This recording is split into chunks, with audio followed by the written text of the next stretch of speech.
Epic Loot Radio.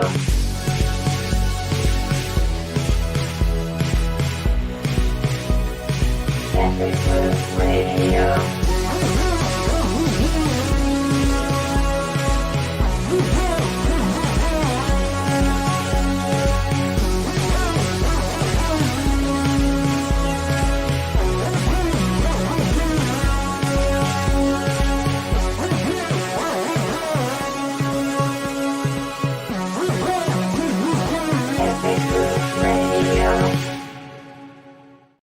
Hello, everyone, and welcome back to Epic Loot Radio. Brian Kirk, and once again, making his second debut, J-Dub, talking about video games, especially the heated rumors that have been floating across the internet. Not just this weekend. This weekend, I think everything just went over into full tilt. But we're going to be sitting down today talking about Xbox. Did Phil Spenser lie? I know Kirk has some feelings. I've got some different kind of feelings. The internet this is just the hot topic. We were planning originally just to be covering Persona 3 and Grandblue Fantasy for you guys, and maybe we'll get to that if there is time. And if there isn't, we'll be sure to just kind of roll that into another podcast for you guys here on Work to Game. Jay, dude, welcome back, man. How was your weekend? Oh, my weekend was lovely, sir. You know that. Listen, I had a fantastic weekend, by the way. Been playing some Grandblue Fantasy Relink on my PlayStation Portal, as I should. Great game. I recommend if you own a PlayStation 5 or a PC, go ahead and pick up that title. Do we want to just get it? Do we want to just devote 10 minutes, like tease everybody a little bit, like the drama's coming? Like in 10 minutes, and do you guys just want to talk about Granblue for a little bit? Because I didn't realize J-Dub was playing Granblue as well. So guys, so J-Dub, sell me on this game. Like why should I go out and buy Granblue right now? Like because everybody loves this game. It's like top 3 best selling on Steam right now. It's a big deal. Well, I can tell you this. For one, it's multiplayer. You can get your friends to jump in and join in. For 2, the art style is very beautiful. It's in the likes of some of the other games that you've seen, but mostly like Zelda and things like that. The combat is, it's epic. Once you use some of your special moves, you can combine them with some of your friends' moves and to destroy these big behemoths. You can look at the background now and see some of the characters you're going to have to fight in battle. And this game is no pushover. It's not... it's not easy. It's not hard. It's just really up to you and your skills and knowing when to dodge, when to parry, and everything else. This game doesn't reinvent the wheel with anything, but what it does, it has a freaking great story to go along with it, and the fact that you can play with your friends, that's always a plus. It's a great RPG. It's everything that I was looking forward to just from the original trailer that we saw. When we first seen, I think they showed this back in 2020. I think it's back in 2020, 2021 was when they showed the trailer, and I was like, that game looks like it's going to be epic. And I had my eye on this game, and sure enough, it came out. And the demo, thank God for the demo, because that demo really sold this game on a lot of people. For a lot of people that were on the fences and stuff like that. I'm a firm believer in demos. We got a demo for Final Fantasy 16 and for for Spoken and stuff like that. Even if you're not interested in the game, at least you got to try it. At least you have an actual, hey, I like this, or this is not my type of game. I'm a firm believer in demos. They gave us this demo and it was epic. I put in hours into that demo and I couldn't wait for the game to unlock. So I pre-ordered it instantly. I was going to follow this up, Kirk, with just 1 second with a question. Like, do you feel like this is the best version of Final Fantasy 16 on the market right now? No. No, I wouldn't say that. Listen, Final Fantasy 16, I believe it stands on its own as being a great game. And you don't have any of those story beats either. I shouldn't have, Final Fantasy 16 doesn't need justification for its being. It is a great game any day of the week. It's a solid 85. It was my game of the year for last year, my personal game of the year. This game here is a parallel. I would say it's a parallel. But a lot of people are this will be their first Grandblue fantasy game. Mhm. Right, so if you're fresh into the franchise, you never played the fighting game that came out previously, and you never played any of the previous versions, you can pick this game with not knowing absolutely nothing. Pick it up and go on your merry way and have a great time. I believe this game is going to be in the GOTY contention. Now, I know we're early in the year, and a lot of people say it's too early to talk about GOTYs and stuff like that. We still got a bunch of games to go, but the Metacritic score on it is high. It's well received across PC and PlayStation. I don't see anything negative about this game. No, this game's fantastic. The reason I brought up Final Fantasy 16 is I've seen a lot of online chatter regarding kind of the combat and the fact that you have like a party of players rather than just Clive and and Yeah, have no connection to what else is going on. And it's like because I agree. Like I've having played Final Fantasy 16, I adored that game. It was everything that I was hoping it would be. And then this in and of itself is like if you like 16, I think you're really going to love Grandblue. And if you didn't like 16, I think you're really going to love Grandblue. Like it doesn't split the audience in Yeah. this regards like 16, definitely because it also 16 going into it has a lot of history, a lot of people who want just the turn based, a lot of people who want to Yep. see them, expand. And so I think this is one of the things like this is like I had no preconceived expectations or notions. This is my first Grandblue, but I've been following this game since it was announced because like, oh, that looks beautiful. Yeah. Yes, and they knocked it out of the park. They knocked this one Yeah. out of the park. Kirk, you were going to say something earlier. Oh, I was gonna ask, like, J-Dub and Ginger, you can weigh in on this, but can you help me out, like, understand, like, what is this game? Like, is it a Final Fantasy 16? Is it a Genshin Impact? Is it a Monster Hunter World? I mean, I know you're probably gonna say, like, it's all of the above. Is it a Tales of Arise? I mean, to say it's all of the above doesn't really give a depiction of, like, what it is for somebody who is unfamiliar with this franchise and hasn't dived into the demo. So can you describe like the specific experience that like Grandblue is giving you as a game that you may not get somewhere else or is comparable somewhere else? It's a Tales of Arise meets Devil May Cry, may meet one or two other games. It's a I've combination. seen a lot of And Monster Hunter comparisons as well. Yeah, and I'll be honest, it's hard to. We play so many games, right? And our hearts are so stuck on this is my favorite game or that's my favorite game or this and that. And so I try not to make the comparisons because once you mention a game, then a person either they're turned off or either they're turned on. You're like, "Ooh, I love this game," or like, for example, if they hated Final Fantasy 16, you say, "Hey, it's like Final Fantasy 16." They're like, "Nah, it's not."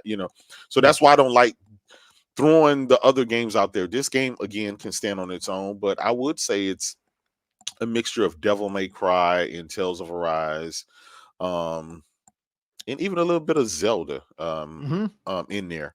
So Yeah, I see a lot of Genshin and Monster yeah, Hunter. because Like, of the because of Genshin the is art character. style, the because of the Genshin's art gonna get that art style, style. but yeah, but Well, and the characters, like we talked about this Yeah. last week, Brian, like with the fact that it's using that kind of you're trying to unlock characters style of gameplay that like that compels you, pulls you, and motivates you. Oh, I want to grind more on the game so I can unlock these additional characters and play as them. That Hoyo versus games get you with, but that's more incentivizing you to play and play and play and play, and then you grind, don't yeah. get the character that you want, so you drop 20 or 50 or however many dollars Yeah. to get rolls and get that character. This game is providing that grind and that motivation system, but it Yeah. doesn't have the pay structure. It doesn't have any microtransactions as far as I Well, know. and So it's a that's really story. cool. Yeah, and it's really a story focused game. Okay. And so I would say it's a story that is going to, of course, the combat and the creatures and everything else, but it's the story that's going to kind of pull you in a little bit more than some of those other games.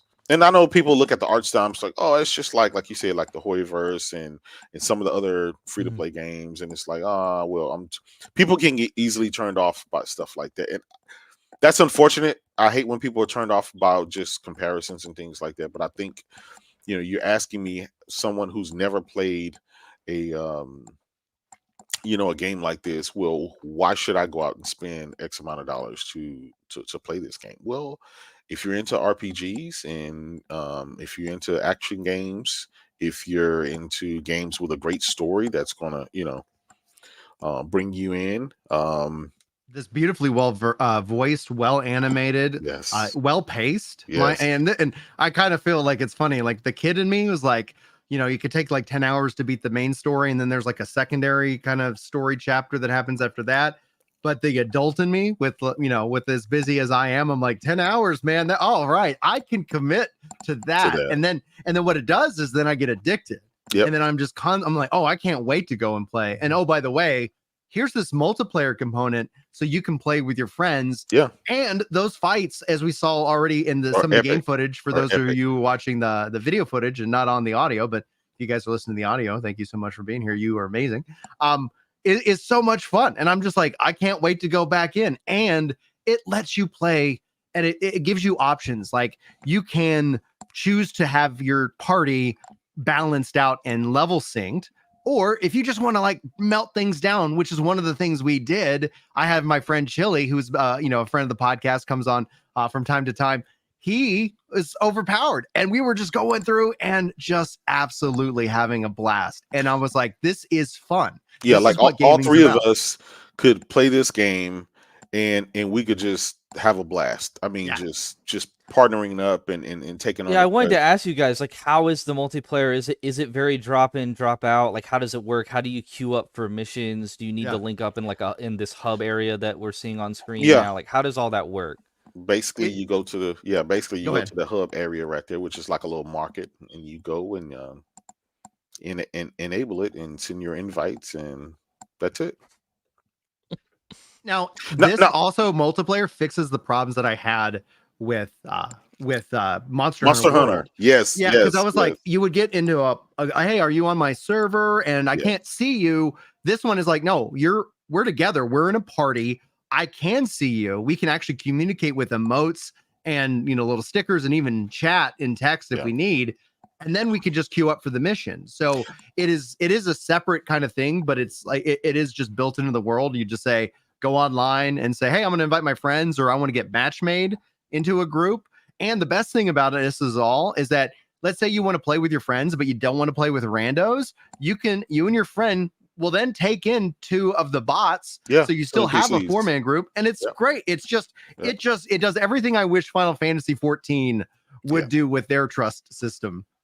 I never understood why a lot of the Japanese games, their invite system is so convoluted and difficult. I never understood that. Even like if you play games like Demon Souls, some of those games, it's just really kind of difficult. Of like, listen, I just want to play with my friends. Why do I have to go through this complicated thing? To this is almost like a ritual just to get people to jump in. There should be a central place we could just go, click there, and say, "Hey, I want to play with my friends." Select my friends that are online, and just move forward. Yeah, exactly. Yeah, I really hope that Monster Hunter Wilds draws inspiration from how Genshin handles their Yeah. multiplayer. yeah. That's a day one game for me. I love Monster Hunter, Monster Hunter World. I think this game, since it's going to be a next generation game and it's going to utilize the power and stuff of the current gen consoles, for one, I hope it's mandatory 60 frames a second. I hope yeah. that's base, and I hope, of course, the graphics have a huge overhaul. I hope it's not just it looks just like the Monster Hunter World. I hope they really go in with the next generation features and stuff like that. I agree. Kirk, do you have any other follow-up questions, or is there anything? Because I cannot recommend Blue enough. Like this is a must-own game, whether you're on PC or on console. The one weakness that I do hope gets corrected with time is no crossplay with PC. And to see PC doing so well, that was a concern I had, because this isn't a known IP. And to see over 100,000 people concurrent on the PC version makes it say, like, yeah, you're not going to be worried about not being able to find people to play with, which is good. But in the long-term health of it, it should just be like, just play where, just let you play together. Go ahead. Yeah. It's number one in there. It's number one in the EU. Last week, I believe, From what I saw on Twitter, it was number one in the EU. We haven't. I will see once NPD comes out where it charts on PlayStation here in the United States. But I think Mhm. this game is going to do well. Again, I don't think it's going to do like Spider-Man or God of War numbers, but I mean, if they can hit 1 million or 2 for a brand new IP that's kind of new to the bigger market, I can see that being a huge success. Yeah, I agree. And of course, stuff like that leads to sequels. So yeah, I'm all for it. Yeah, it'd be good. I mean, Psy Games is pretty small, right? So it's a Yeah, good story for them to yep, sort of get bridge over from mobile and have what looks like a really polished experience. Like I'm really happy to see that yeah, available for people on PC and console. And it's unfortunate it's not on Xbox, which might be a lead into our next topic. yeah, But yeah, no, this seems like a win for everybody. I mean, I love seeing like these niche type of games, like the Tales series, like the Trails series, yeah, Ease, stuff like that. Atelier, like those games getting more attention, I think is only good for the industry because there's people that put a lot of work into those games and they do get sort of unnoticed a lot of times in the West. So I'm all for those games getting a lot more recognition. And this one's weird. I think it's like a timing thing. Like I think they did really well as far as getting this out in late January. It seems like a lot of games are getting the spotlight right now. So good on them. I am a little bit salty that it stole the spotlight from my boy Ichiban and Infinite Wealth, but that game definitely got its flowers. And yeah, yeah, it looks like it's Grandblue's time in the sun, and it also looks like it's well deserved. So yeah. props to Well, that I'm studio. glad you brought up Side Games because I'm glad this game is doing well because they have a game that's in development, or I hope it's still in development, called Project Awakening. That's supposed to be a PlayStation 5 exclusive that they announced back on the PS4, and those guys been tweeting about it for quite some time, and I want that game to come out. And it was the one with the knight fighting the dragon, and it looked like ultra realistic. And I wonder, why did that game fall off the radar? We hadn't heard anything from it, and then they finally Oh, said, you talking "Hey, about Deep Down? Was that them? no." Well, a lot of people said that it was Deep Down, but Deep Down was by Capcom.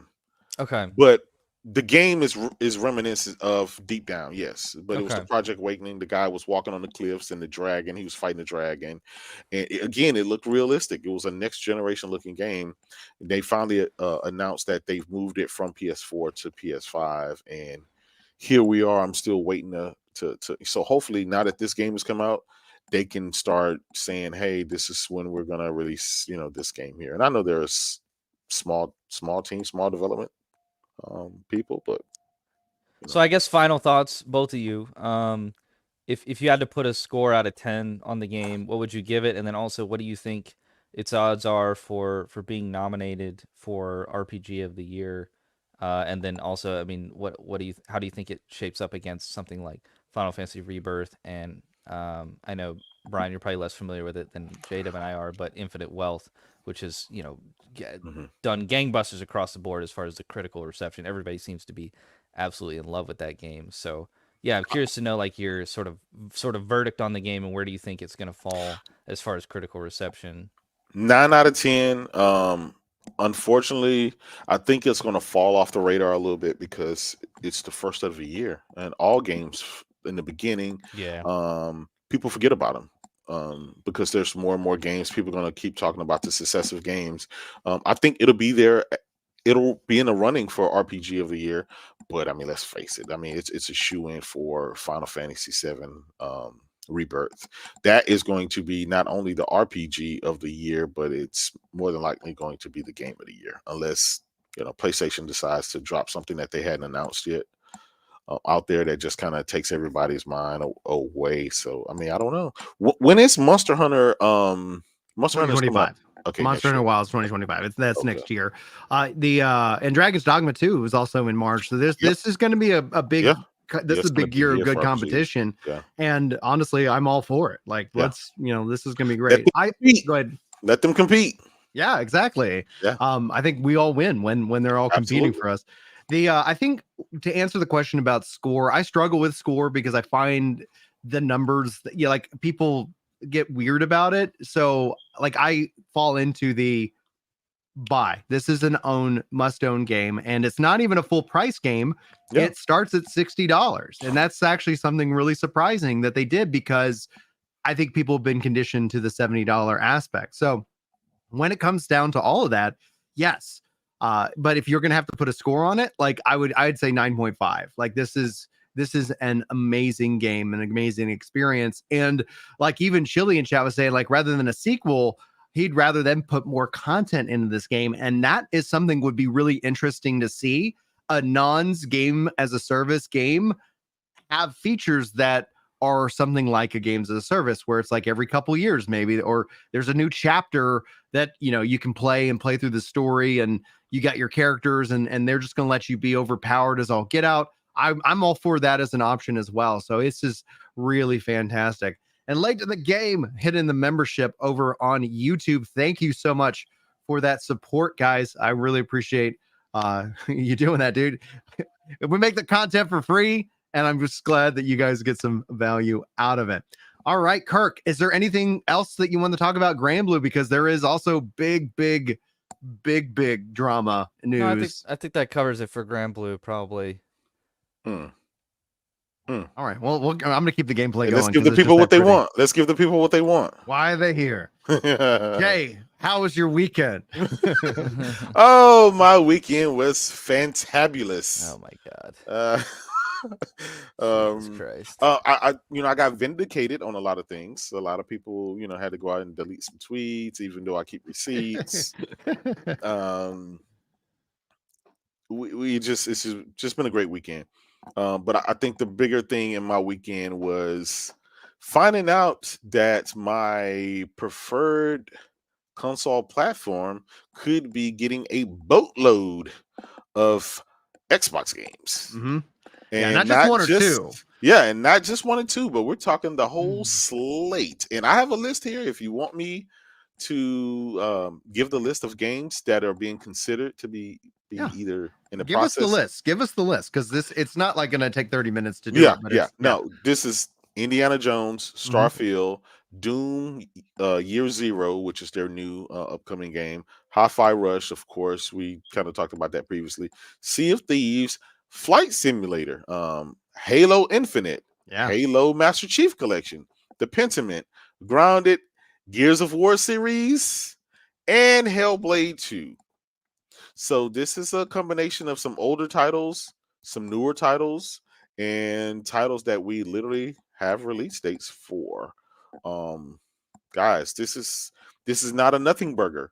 Where there's smoke, there's fire. We kind of heard the rumblings with Hi-Fi Rush and As Dusk Falls, but Jesus, every day, every 30 minutes, I'm getting up-to-date lists and more information. And now it's like literally every insider, every journalist, all the who of who's on Twitter is confirming a lot of this stuff. And so I'm dumbfounded at the moment. Of course, I thought I would brag, gloat, and be happy and yada yada yada, but I was talking to a good friend of mine, Post Up, shout out to Post Up, earlier.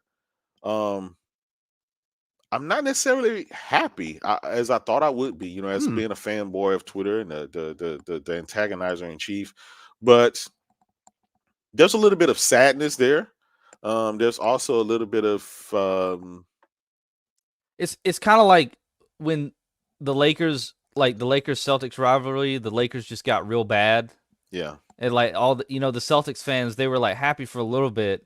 Yeah. But then they realized, this is our we're not going to sit we're not going, like, it's not going to be a big deal when we play them anymore. Yeah. And it's kind of like that sadness when you realize, that rivalry just kind of, it's not going to exist anymore, because there is a pageantry to it. Yeah, there's something special about it. And when you see a competitor like that you've been dunking on, you've been trashing on, but really in your heart, like, you had a lot of respect for, because like absolutely all the controversy and all the conflict that was sort of engaging and riveting to be a part of is gonna fall away, because they're not comparable and a worthy competitor anymore. Like it is sad to see that, I think, for a lot of the play. Like, I've seen pretty much just sympathy from PlayStation people out there. Like, I really haven't seen Like, there's been a few people that are like, rubbing it in and stuff, but Yeah, I mean, you got guys like Puerto Rock, guys like Nicola, and some yeah, other guys that are just like, I mean, they're just like, this sucks, dude. Like, yeah. this sucks for y'all. Well, because And we're gamers and we all own PlayStations. I mean, and Xboxes, right? As much as trash, that I talk, I have a gang load of Xboxes, and everybody knows that, right? And so they see me playing the games that other Xbox dudes don't want to play, right? Like the Sea of Thieves, the Hi-Fi Rushes. No, not Hi-Fi Rush. I'm sorry, the Bleeding Edges and the Battletoads, and a lot of the lower Metacritic score games. But I do give them a fair shake, and I stream them to see, if is it worth it. Before I crap on this game, let me actually play it for myself. Instead of taking somebody else's opinion for it. But yeah, it is kind of somber, and it's not just because the console war is over, but it's really, I actually thought, and I can't speak on anyone else, I actually thought that them spending $100 billion on Activision Blizzard was going to reinvigorate the brand. It was really going to give a big morale and huge injection of I guess pizzazz in the console space that would allow me, hey, I'm going to be getting these brand new games on my Xbox, and then I got my PlayStation to give me this, and we're back to competing, right? Even Peter Moore said the console war was great for gaming because it actually caused gamers to get off the couch and engage and talk and spread the word. So I know a lot of people say, oh, you're just a fanboy and you're just rah-rah, but guess what? Word of mouth is everything. We just got through talking about Grandblue Fantasy Relink. There's somebody watching who's never heard about that game, and now they may go check that out, right? That's Microsoft and Sony couldn't buy that type of advertisement. And so we go and tell our friends and our family and everything else. Just, it's just, I don't know, man. I felt like, why would you, the time that Microsoft, if they were going to give up, they should have gave up last generation when everything was down. Why would you wait to, wait till you get all the stuff, right? You have like you have the biggest IP in the world. You literally own the biggest IP in the world. You literally own several of the biggest IPs in the world. You own World of Warcraft. You own Candy Crush. I mean, you own all of this stuff, and this stuff it should have a Xbox only logo stamped all over it. And they decided, give it to Nintendo and PlayStation. And I feel like, man, I do feel sad for my Xbox brothers across the aisle. I do feel sad for them because they have dedicated their time, their lives, and their money with repping this brand. And the brand is no longer the brand that it once was. It hasn't been that for 10 years. It hadn't been that for it. Just true. It hasn't been that for 10 years. This has been the destination, right? And it might not have been understood by everybody. 10 years ago, Ginger, you're so wrong about this, and that's why everybody disagrees with you online. You were in a Twitter space earlier, and nobody agreed with you. It doesn't make me wrong. I have been telling this, and this has been happening for 10 years, and I've been told I've been wrong, and continually getting proven right. It's not saying that I wanted this originally, but I grieved 10 years ago. Y'all are all in where I was 10 years ago. I have a head start. It means that I need to bring that integrity and tell you guys the truth, not what you want to hear, Kirk. But I know that. What I'm saying is that there's a difference between your mentality of knowing that this was going to happen and not believing what was being publicly stated in very forward-facing presentation type of ways by Xbox executives and by their public relations department, and at these showcases, at the showcase that they did after the Bethesda purchase, where they directly stated that the purchase was about bringing exclusive games to the Xbox platform. When they bought Ninja Theory and they bought Double Fine and all these other studios, talking about how their plan was to bring Xbox exclusive games to the platform to justify that platform's existence.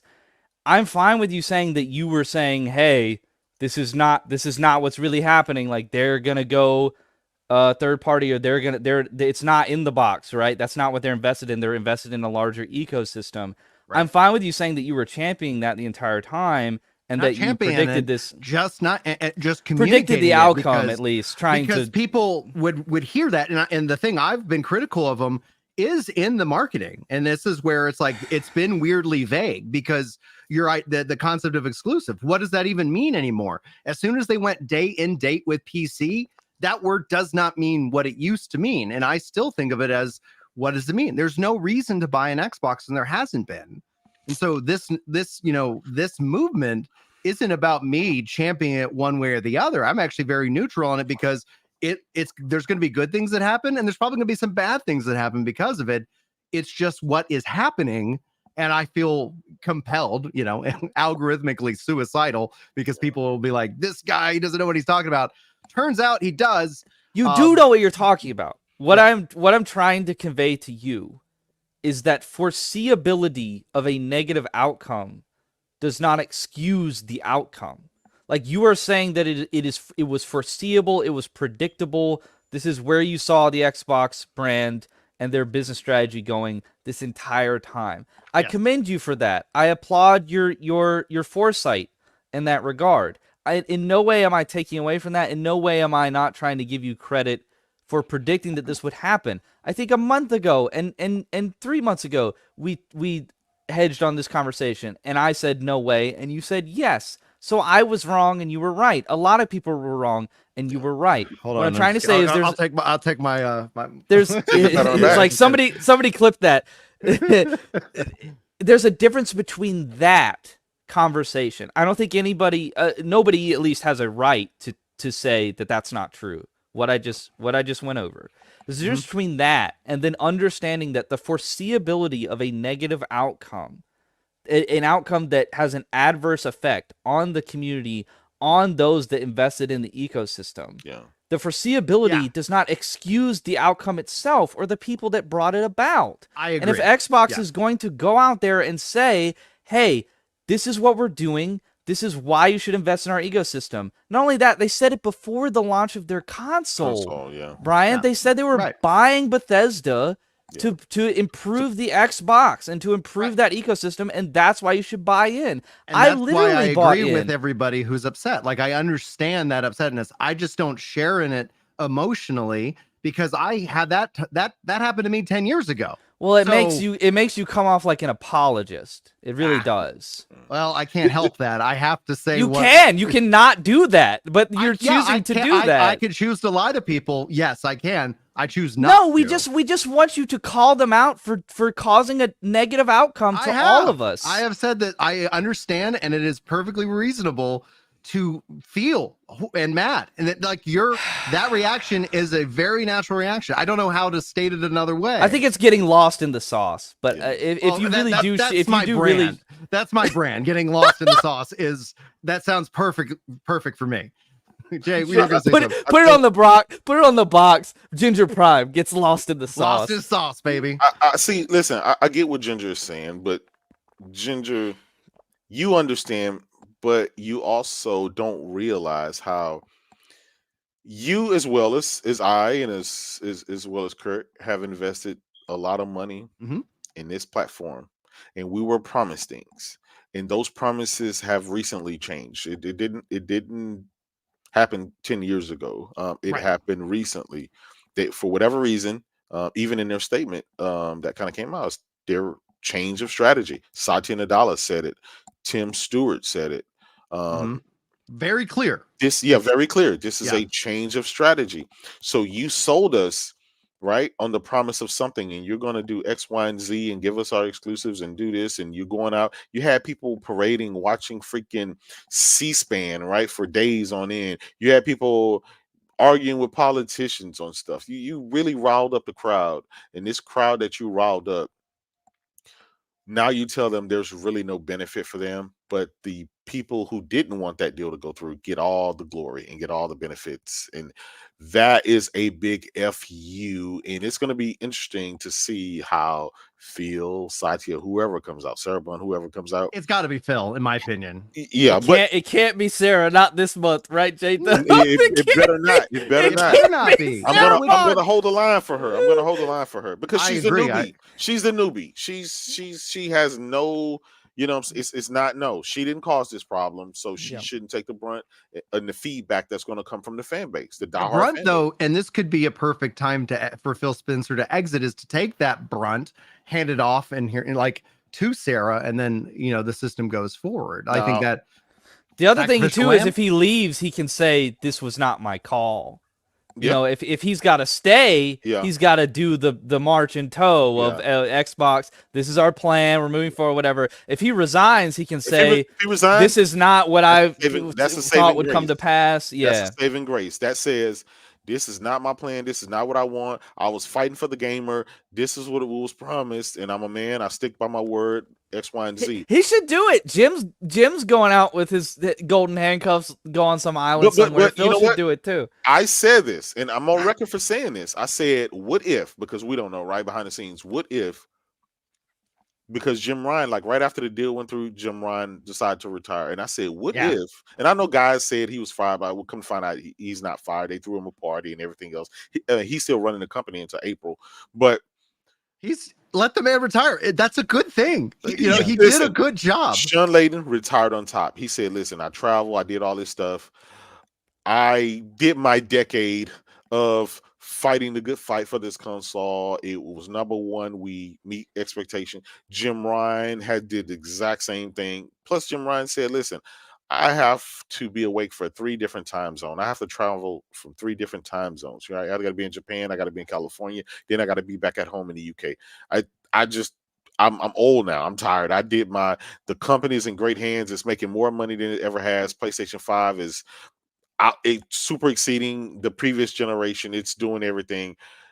The competition, and I said this, what if the competition has said, without saying it publicly, that, hey, listen, we want this deal because we're going to become a third-party publisher. We no longer want to compete with you. We'll be pulling out of the console space. So there is no more reason for you to object this. And what if they made that deal and said, okay, and they was like, hey, well, you're gonna get all our games. So what is there? There's no reason you should keep fighting this. And so Jim Ryan was like, okay, we'll if that's the plan, we'll no longer fight it. And then all of a sudden, Phil and them start saying, hey, we're gonna put our games on GFN. We're gonna put our, we cutting deals with Nintendo. And so they just started putting deals everywhere. They cut it everywhere. And I was thinking about it. I was like, is this just him just cutting fake deals and later he's going to retract? And now we fast forward today. He meant business. He stood on business when he said everything. So many people were really pissed at me because I didn't have an issue with Microsoft and the ABK deal. They're like, you're anti-gamer. It's like, no, they're going to put these games everywhere. Like, this is what they're signaling. Which that would have been fine, Brian, if it was just Activision. We talked about that a month ago and said that was fine. We didn't know the whole slate. If they're just putting Call of Duty everywhere, they promised in court they do that. People forget Phil literally swore under oath that they would put Diablo everywhere. Diablo 4, Diablo 5, whatever. And what also happened under oath? We knew that. Yeah. You know what also happened under oath, which will be really interesting, because I don't see them getting out of making consoles, but we know that the console is a lost leader and you make it up on game sales and you have to have a big volume of it. I could see this being something where it actually tricks up an antitrust case in the future. And I talked to Hogue Law about this because at some point, let's say PlayStation, it's a one console monopoly, and Xbox still has their platform, just like Xbox in the 90s supporting Apple so that they didn't get hit by antitrust. I could see something where it could end up being a massive legal power play. It's a gamble, but a massive legal power play to get PlayStation games publishing over on Xbox, and that the term exclusivity evolves into what means just timed exclusive. Play this game first on PlayStation. Play this game first on Xbox. We need to have a come to Jesus moment right now on this show. Okay. I think we all need to hold hands, right? We all need to have a come to Jesus moment. The console is going away. They no longer care about the console. It's going away. Less and less people will buy this next iteration of the console, the refresh. Less and less people are going to buy the Xbox Series X and S right now. As of today, less and less people have no reason to buy it. Why would they did this? That's why. There They you were go. always doing this. Yo, you look, know. look. Can I? Go ahead. Go Because ahead. I've lost the chat, so I wanna address the chat. Because I look, I get it. There's two sides to this issue, and then there's whatever side Ginger's on. He's on his own island doing his own thing, where he predicted this 10 years ago. It's and called the that's fine. truth. It's just That's called fine. like I have a weird brain, and it compels me to tell people No, what's happening. and they get mad at Nostradamus me over for it. here. Dude. Nobody likes the prophet, man, and it sucks because I'm like, fuck. Excuse my language. Oh, I can't, and I have to talk. In any case, yeah, go ahead. the idea that games that were unavailable for other people going somewhere else, them being able to play it, being bad, and people being angry about that, yes, that's dumb. I understand that. That is dumb. I agree that that's dumb. I am happy that people that do not own an Xbox or a PC will be able to play Starfield. I genuinely am. That is separate from something else that we're talking about. So no, in no way am I grabbing a pitchfork and saying, "Oh, I don't want PlayStation gamers to be able to play Starfield." No. I'm happy for that, and that's not what it's about for me. And I think that the community gets a bad rap because that's kind of the perception, is that, oh, Xbox people just hate it when PlayStation people get to play their games, and vice versa. I'm not in favor of that. I'm not in favor of gatekeeping gamers from games.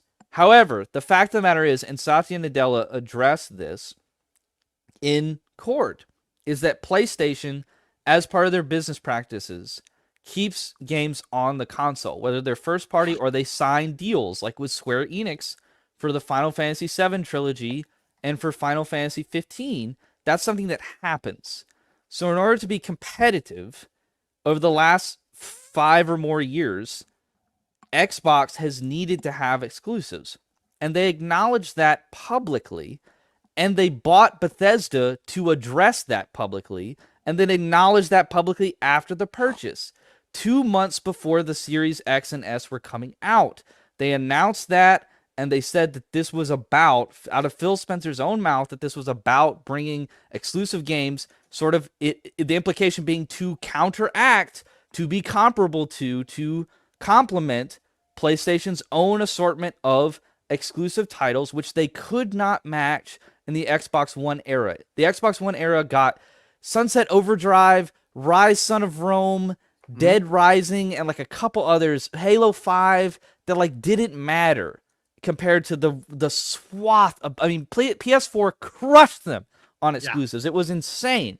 And so here I am trying to make this personal so that you can like maybe understand what it's like for people who are really affected by this in a negative way. Again, it's not about me not wanting other people to be able to play these games. Me, who was never invested in the Xbox ecosystem, never. I didn't own an Xbox 360. I picked one up on Black Friday for like $50, like, I don't know, in 2018 or something crazy like that. Just, for whatever. I want to play through Halo 3 campaign finally or whatever, because I'm not a PC guy. So I really never had an Xbox. I was never invested in that ecosystem, and I didn't have a one. I had a PlayStation 4. And so now it comes the time where it's like, do I double down with PlayStation or do I go into the Xbox ecosystem? It's a big decision.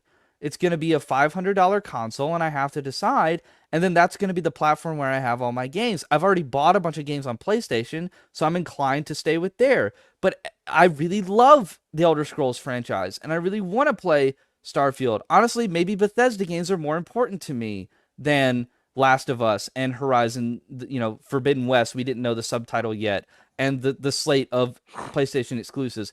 And now they're saying I've got to pick. Yes, they're saying it's going to be case by case basis for exclusivity, but the implication being, hey, we didn't spend billion? I don't know how much money they spent. $7 billion on Bethesda to let the games go everywhere. That was the discussion. And Phil heavily implied that. Their executive team heavily implied that they made this purchase for a reason. It was for the gamers, for the community of Xbox. They're like, here, we're going to do it. We're going to fight the good fight. Get behind us. Come and buy this new console. That's what they really meant. Come give us your money. And so the value proposition of the marketing for PlayStation in the Jim Ryan era, and that being very business focused, them kind of resting on their laurels, not really trying to, appeal to me, the gamer, just saying, oh, well, you're going to buy it anyway, right? We're PlayStation, versus what Xbox was saying, and them saying, hey, we're going to have to lock away Hellblade and the Indiana Jones game you don't know about yet, and the Blade game that you don't know about yet, and Elder Scrolls 6 and Starfield, because we want to compete for you guys. We want to be a worthy alternative in the market to keep that competition up. That's what we're going to do. They told me that. So I went out and bought a $500 console. Not only that, I subbed a Game Pass for 3 years up front and have maintained that pretty far out in advance because I think it's a good service. And I rebought probably like $300 or more worth of games that I had on PlayStation because I'm like, okay, I'm moving my library over to Xbox. And they're like, the games are coming. Fable's coming. Halo Infinite's going to be dope. We're going to have all these Bethesda exclusives. It's all coming. I keep comparing it to this South Park episode where George R.R. Martin's like, the dragons are coming. No, they're coming. Like, that's like, it's just like, it's far off and away. We keep promising it. And and I put all that money in. I rebought a bunch of my games. The Witcher, I rebought it. Like a bunch of games, I rebought them. So I could, Red Dead Redemption 2, I rebought it. So I could have it on Xbox. I'm going forward with Xbox. I said, I'm not buying a PlayStation 5. I'm moving over to Xbox. I like what they're doing. I'm gonna go all in on Xbox. I think that's the ecosystem that I want to be in. I'm buying what Phil is pitching. And then 3 years. It's been 3 years. And I was like basically forced to go out and buy a PlayStation because like I'm looking at like the games that they're putting out and the games that are gonna come out, like a Death Stranding 2, like a Rise of the Ronin, the Final Fantasy remakes, and like all these games that PlayStation has, Xbox has had nothing. They've had Redfall and nothing because Starfield is not going to be exclusive. Indiana Jones is not going to be exclusive. Hellblade is probably not going to be exclusive. Sure, maybe Halo Infinite stays, but that game didn't deliver. That game was Infinite, a terrible flop. I think so what the hell is it? What the hell? How am I supposed to feel? Like you had me buy in on a false premise, on a lie, where I probably spent $800 or more. I forgot about the freaking the terabyte storage. So that's $750 for the console, plus rebuying probably $200 to $300 worth of games to move my library over because they're telling me that that's a good idea, only for Phil to come out and say on Kind of Funny XCast, oh, well, we don't expect anybody to move their library over. I did that! I did that because you told me to! Because you got up on a stage and you said, believe in us and invest in us. So I paid my money, and then 2 years on, 2.5 years on, I feel like a bleeping idiot because I'm like, you know what? I got to go out and get a PS5 because I want to play God of War Ragnarok and I want to play good games. I want to play Spider-Man. And you know what Xbox has got? Jack shit is what they've got. They don't have anything at all. And now they're telling me that the stuff that the Fable and all that stuff that they were like, oh, it's coming down the line. Look at all the great stuff we got for you. Look at all the great stuff we got for Xbox gamers. They're telling me now that all that I could have just bought a PlayStation 5. I could just bought a PlayStation 5 for $500, not had to move my library over, not had to invest in any of that. I didn't need Game Pass. Sure, it's great that I could play those games, but I didn't need it. I could sub to PlayStation Plus and play those games 6 months later. It's fine.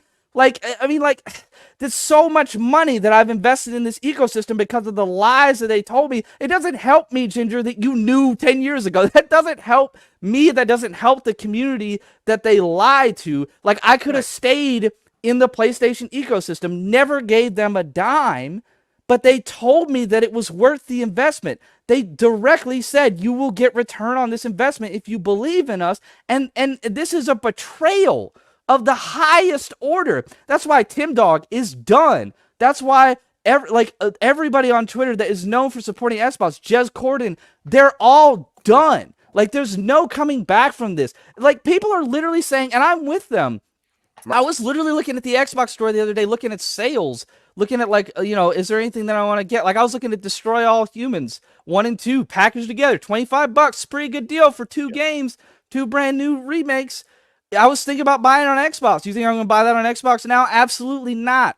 You think I'm going to buy anything on Xbox now, knowing that I'm not going to have the next Xbox, that I'm definitely going to have a PlayStation 6? Hell no. Like, they literally just made my Xbox Series X a glorified Xbox One X. Because it ain't got any new games on it that I need the console for. It's literally just so I can play Forza Horizon and stuff from years past, and I can play the stuff that they did FPS boost. Like, that's all great and everything. That I've got FPS boost, and I've got Xbox One enhancements, and I've got all these like great things they're doing for game preservation. But as Puerto Rock said last night to you and me, J-Dub, like, that's all in the past. Yeah. Like, how am I supposed to be gaming now? And like, Paul Tassi said it on Twitter, like, this is embarrassing.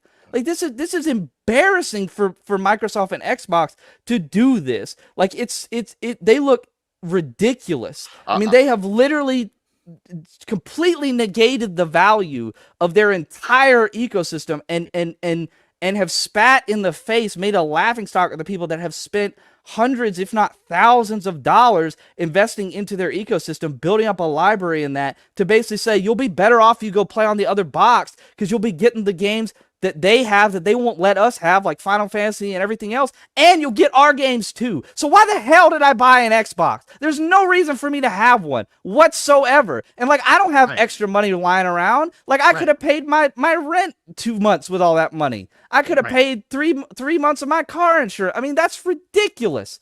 So like, I don't know if it's a privilege issue and people that got money to buy a PC and an Xbox and a PlayStation and everything else, they don't care about this because, oh, well, I like having Game Pass and I can play the games where I want to, whatever. For people who with money is tight and it matters, I'm pissed that I had to go out and buy a PlayStation after I bought into Xbox because Xbox didn't give me any good value off of that investment. And then they said, well, stick with us. And now you come out and do this. You literally just went back on everything that you promised. Like, you have delivered nothing, absolutely nothing for me. And that's insulting. And that's why we the Xbox people out there, we feel disgusted. We feel gross. Like, can you just conceive of what it would take for someone like Tim Dog to scrub his entire Twitter profile of anything Xbox related? He said he doesn't even want to talk to anybody at Xbox right now. I mean, this is bizarro land. I mean, I've never seen corporate self-sabotage of this level in the gaming industry. I guess, I don't even think Sega was like this. Sega tried, and they just couldn't make it work. They couldn't make it happen. It was a timing issue and a production issue and a lot of things at play. And Nintendo caught on fire at the right time. PlayStation caught on fire at the right time. They just didn't have it. This is just Xbox, like, taking themselves out back and shooting themselves in the head. Like, this is insane. They just made their entire player base overnight not want to buy another game on their platform. It is ridiculous. All right, I will shut up now and let y'all talk. No, I really am glad that we got to see my my thought process 10 years ago right now here in real time. But that doesn't help anybody that you already went through this. I can't time travel, and I can't help that people ignored my messaging. But you can empathize with them now, even if they didn't listen to you. It doesn't have to be an I told you so moment. It's totally an I told you he's so too moment. He's too far gone from way back then when he went through that. And it's perfectly reasonable how you feel, but I cannot pretend that I feel that now. And so it's like when it's all said and done, yeah, there isn't a reason to do that. And I would say that they lied. Yeah, like they in their marketing, not directly because they were specifically vague. That in and of itself I was like, I'm concerned. I don't like how they're wording things. I want them to be more succinct. I want them to be more clear. And I think that is absolutely valid.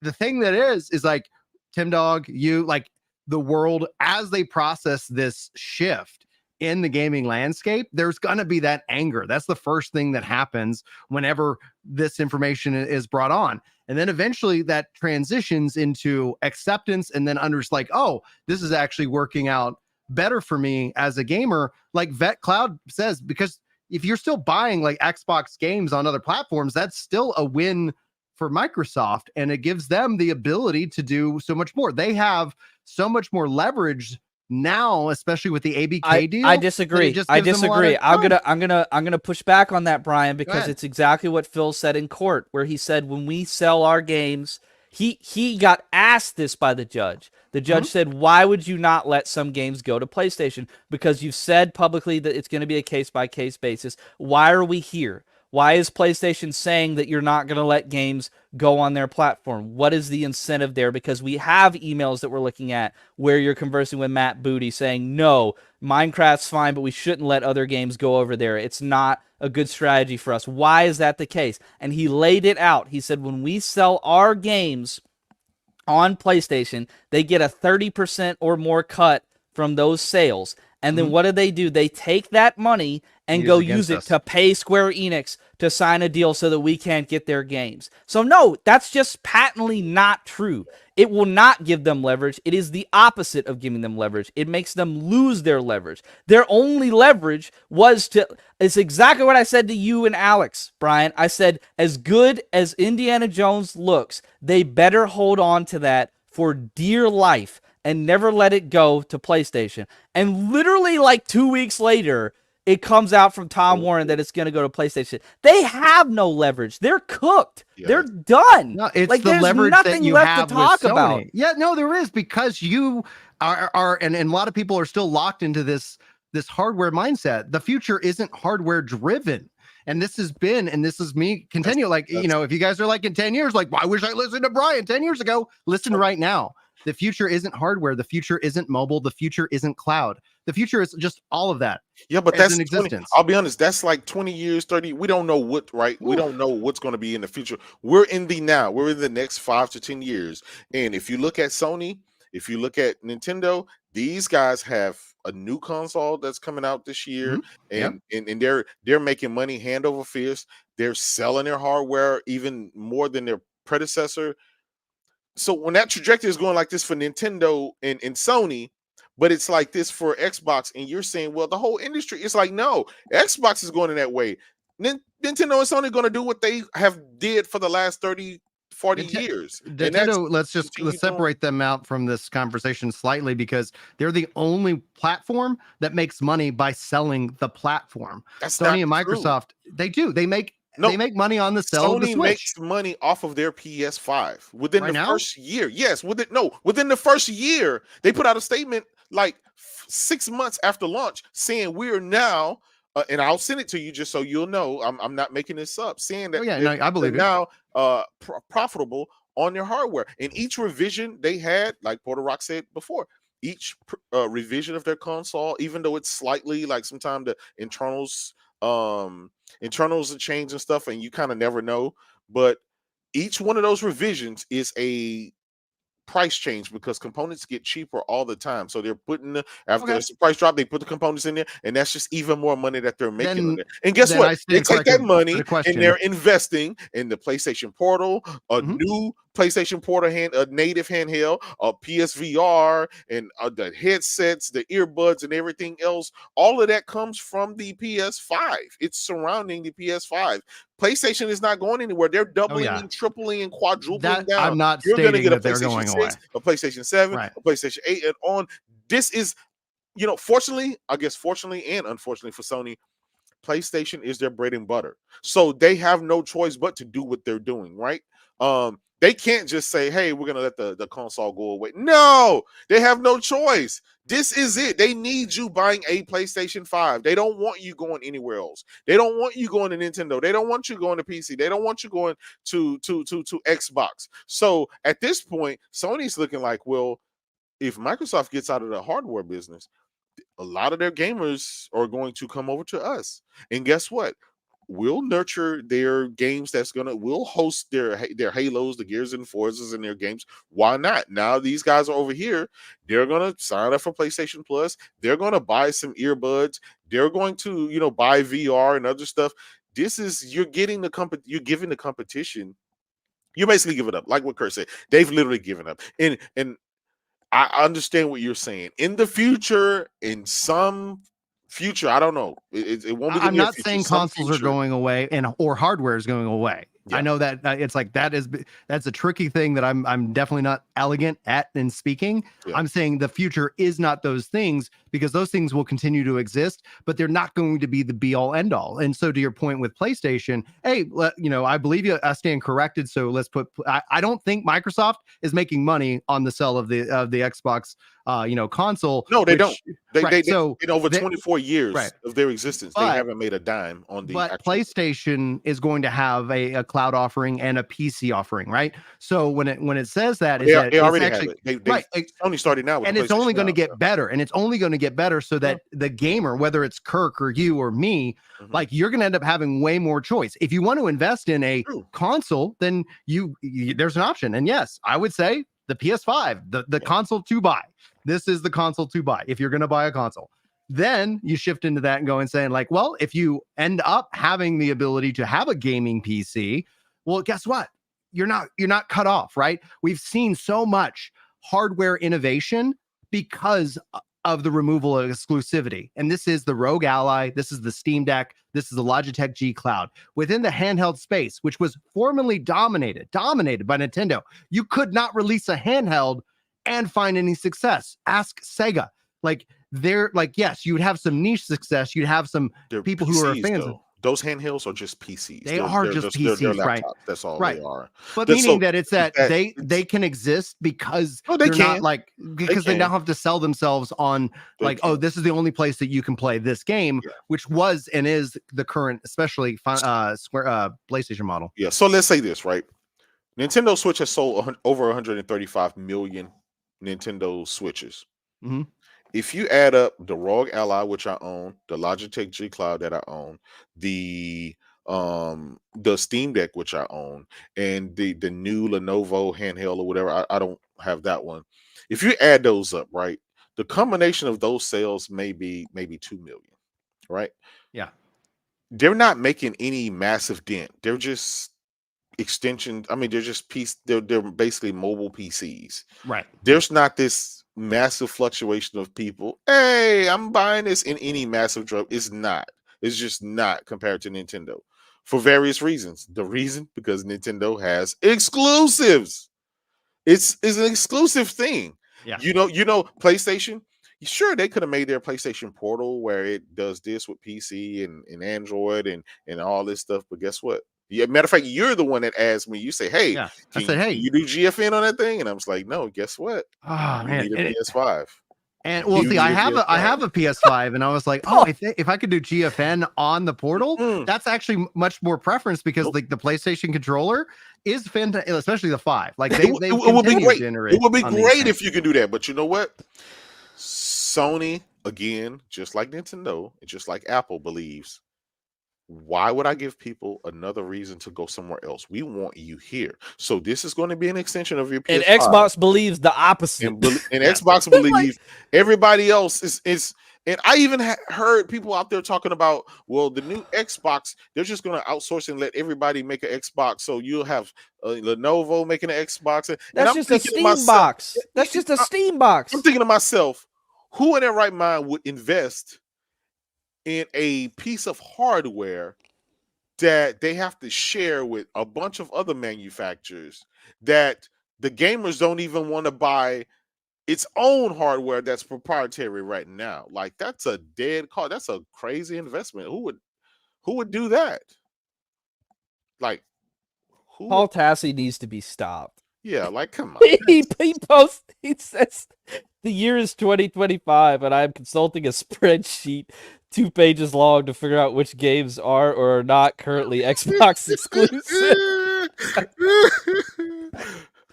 Hey, We are proud to announce all Xbox original titles are coming to our friends at PlayStation, except for Redfall. They didn't want that one. we do have a little breaking news. It's finally confirmed that the next Halo is going to be multi-platform. And this Are is you serious? on That's Microsoft out. website. Yeah, No shot, dude. yeah, This is happening. Oh Kirk. my Shut up. god. This is happening. yeah. It's happening. I guys. mean, that great. Fantastic. I was really worried that Phil was going to come out today and say this is not happening yet. This is not an official decision. Like, we're still doing case by case, like some mumbo jumbo that lets them straddle that neutrality line. If they're committing to this, great, fantastic. Because I'll do my Paul Tassi spreadsheet. That's fine. I'll do my spreadsheet and I'll buy my PS6. And when the game comes on PS6, I'll buy it. Because I don't want to do this half in out, I don't know, whatever. Like, so now I know. Like, if I can play Halo on the PlayStation, I'm just gonna have a PlayStation, and that's what I'll have. I don't maybe I'll get a Switch as well, but like I don't need an Xbox anymore. Like, that's why this is insane. It's like Ginger, I don't know if you believe that people are not gonna have the box, but they're still gonna be involved in the ecosystem. But I don't. I think that's wrong, and I think a lot of people think that's wrong. And hey, you're Nostradamus, so you might know better than us. But what I'm saying is they just told everybody, you don't need our box anymore, and you don't need to be involved with us anymore. And like at that point, Game Pass just becomes Netflix, Paramount Plus, Max, Peacock, all that. And guess what? When people feel like they can get off those and stop paying that money, they jump at the chance to do that. If they ain't got a show that they're watching right now on one of those, if they don't have a reason to be on one of those right now, and the data backs this up, that's why Paramount and Peacock got exclusive NFL playoff games, because that's the only way they can get people to subscribe. They can't keep people, because as soon as they're done watching the show that was on that season, that was the only reason they got the subscription in the first place, they cancel it because they don't want to be on that. So as soon as I can go to PlayStation and play my Starfield and play my Halo and play everything, I don't need Xbox Game Pass anymore. It's not convenient enough for me to shell out $15 to $17 a month for that service when I have a console and I can just drop money on sales on the PlayStation The games store, that you want, or, right. or I can go buy discs, hopefully, for one more generation from GameStop or on eBay or wherever, and I own it. Then it's mine, and we can get it. Oh, it's really a license and whatever. But like, at least it's not a subscription model. And so like, there's, I mean, they have literally decisively told me, you don't need to give us any more money. You don't need to F with us anymore. You're good. You can just cut clean. You're good to go. And like it's gonna be a mass exodus. I mean, I think a lot of us are bought in to, like, I'm bought in to Game Pass for like 2 more years because I do like the Black Friday when the cards are like what they used to cost, basically. So I'm like bought in for 2 more years. But let me tell you what, if I was paying month to month for Game Pass, I mean, when I roll credits on Hellblade 2, I'd be canceling it. As soon as I rolled credits on Hellblade 2 in May, my Game Pass subscription would be over, and I would not be resubscribing because I know that all the games are going to eventually come to PlayStation. And why do I want the footage in the background is my Starfield playthrough, you know, when I first started playing the game, checking it out in 4K. Like, I've got 30 hours in that game. I'm going to have to restart that now on PlayStation 5 because I want to be able to have my save that it will inevitably have, you know, 120 hours or whatever of Bethesda RPG goodness on the PS6 and in the PlayStation ecosystem, because there is no Xbox ecosystem. They just told me that. There's going to be there is still going to But be an there Xbox isn't, ecosystem. though. Like, because it's not PlayStation is now appealing. part of the Xbox ecosystem. That's what this move is. Right, but the save is how. So what? I'm going to be able to bring my save over to PlayStation? That's not going to happen. It's just the reality of That what it doesn't is. mean anything. Just because you say something. No, I don't say it. part That's what Microsoft is saying. That's what Phil says. They count Steam Deck. They count PlayStation. They count all of this as a part of their ecosystem. And as long as you're engaging with their ecosystem, that's what they want. And that's what they've said very clearly to me. Okay, so this is what it is. They've only said these things when they were in a position, when they were not in a favorable position, right? That was their way of coping and trying to get us to, you know, these guys are good at words to where they give you talking points. They give you the talking points. For example, I remember they said, what was this? There was this one saying that I always kind of tease Phil Spenser about, and you always put these buzzwords out, and then so people rally behind that, and they go out in the public and they speak this, but then behind the scene you're doing something different. And when that The user exclusives matter until they didn't have exclusives, right? And then it became about user engagements until they didn't have the user Right. engagements. And then they changed that until it's about the ecosystem until they realized nobody was doing that. And they'll always find some kind of other way to spend it. That's why I see it for what it is as a gamer. How does it fit with me? How does it resonate with my friends and family and things like that? There is no way to spin this. There is no logical way to spin this. The fact is, it's driven by money, but it's driven by unnecessary money because they are the de facto world's richest company. They just bought one of the world's biggest company. They had the world's largest acquisition for video games. It's just so many big things that just happened. And for them to say to their fan base, now I'm speaking for the average Xbox guy, for them to say, hey guys, thank you for rallying behind us, for supporting us for all these years. But guess what? You don't matter. You know who matters? The Nintendo fan base and the PlayStation fan base. They're finna get all your games. They're finna get all the perks. And guess what? Their games, 9 times out of 10, they're probably going to run better. It's probably going to have the dual sense haptic feedback support. It's probably going to have the 3D audio, the instant loading. Guess what? The PS5 Pro coming out, guess what? It's going to have the all kind of other stuff because at this point they have no incentive to make a game run worse on PlayStation, right? It's because just like where they Uni. want to go. It's just like Uni Sensei said in the Twitter space earlier when you were talking to him, Brian. If they give us our money back, we're all good. We're fine with Microsoft. They're not Xbox. giving the money back. This exactly. Is a money play. So they can go to hell. Like that's how we feel at this point. Like they can go to hell. And ain't nobody paying for Game Pass and buying Xbox games anywhere unless it's on the PlayStation Store. Like that's how it's gonna be. Like it's like PC, that now because they did it to us like that. I mean, sure, whatever. But as far as the people that game in their living room that either own an Xbox or a PlayStation or both, we're not messing with Xbox anymore. What if the PlayStation and they will see that hit? They will see that hit. They will feel it. People will buy it. The Game Pass the Game Pass subscription is going to go down. It's not going to stay stagnant or go up. It's going to go down. They're going to feel that hit this month. They're going to feel that. Yeah, we can't fearmonger. We're not going to fearmonger and say because Microsoft made the decisions that they made, well, now Sony is all of a sudden going to jack the price. No, I'm not making the argument that they're going to jack. No, not from you. I'm talking. I mean, you said on Twitter, you were like, well, the PS6. What if it's $1,000? And I was like, I'm not touching that. No. It's and I'm bringing that up because of Moore's second law, the massive increase of doubling of costs to be able to produce that level of power.